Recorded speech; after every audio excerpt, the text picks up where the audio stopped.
At the Australian Leadership Foundation, we've found there's always an interest in the topic of leadership, but right now there's a real hunger for leaders and managers at all levels for leadership training. And what would you put that down to?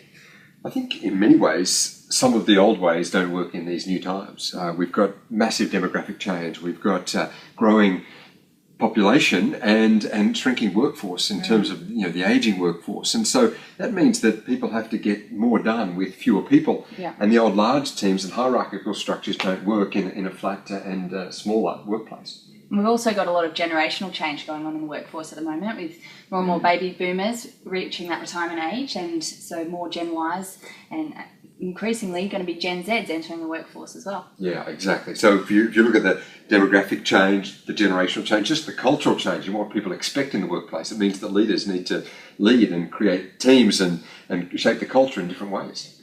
So with that context, what can leaders do to attract and retain top talent in these changing times?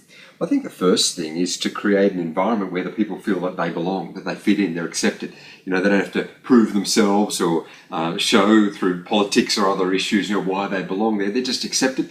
There is a workplace where they're included, where they can meet social needs, and they just belong. And I guess with that belonging culture comes an empowering culture as well, where people are given an opportunity to make a difference, but also use their gifts and skills and talents with some freedom and flexibility in how they reach the outcomes that are required. So an empowering leadership model definitely helps achieve that as well. Yeah, that's right. And therefore, if it's a place of belonging, a place of empowering, it's also going to, chances are, be a place of progressing, where the individual has a place to go. There's progression, there's opportunity, but also the business, the organisation is moving forward, and people want to be on board an organisation that's going places. Yeah, and particularly the younger generations, they have communicated a real need to want to be part of something bigger than themselves and be able to make a difference. And an organisation that is visionary and progressing gives that opportunity to those young people.